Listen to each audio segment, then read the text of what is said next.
Have you ever wondered what could make a group of people willingly face brutal deaths for something they claimed to have seen? Peter was crucified upside down. Andrew, on an X-shaped cross. James was beheaded. All of them, except John, died as martyrs.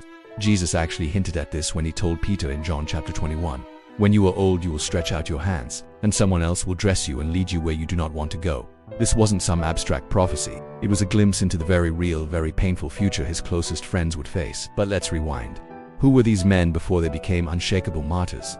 They were fishermen, tax collectors, ordinary guys. And frankly, they were cowards. When Jesus was arrested, they all scattered. Peter, their supposed leader, denied even knowing Jesus 3 times, just as Jesus predicted in Matthew chapter 26. He swore, "I don't know the man." Yet, just a few weeks later, this same Peter stands up in the middle of Jerusalem, the very city where Jesus was executed, and boldly preaches. Acts chapter 4 says they were unschooled, ordinary men, but people were astonished because they spoke with such boldness. What could cause such a radical transformation from fear to fearlessness? Their entire message hinged on one single, earth-shattering claim. They had seen Jesus alive after he was crucified and buried. They didn't say they felt his presence or had a vision. They were adamant eyewitnesses.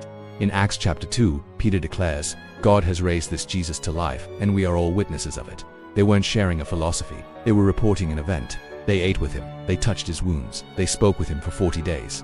This wasn't a story they made up. It was a reality they lived. And what did they get for this testimony?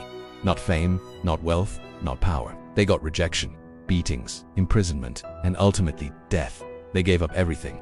As Paul writes into Timothy chapter 3, "Everyone who wants to live a godly life in Christ Jesus will be persecuted." They knew the cost and paid it willingly. Why? Because you might die for a lie you think is true, but you would never die for a lie you asterisk. No asterisk is a lie. Psychologically, it just doesn't add up. 12 men do until hold to the same intricate lie under threat of torture and death without a single one breaking. Their conviction was unbased on a clever story, but on a person they knew had conquered the grave. They had seen death defeated, so they no longer feared it. Their unwavering testimony, sealed with their own blood, isn't just a historical puzzle. It's perhaps the most powerful evidence that what they saw was real. It forces us to ask, what did they see that made them willing to lose everything? Thanks for watching.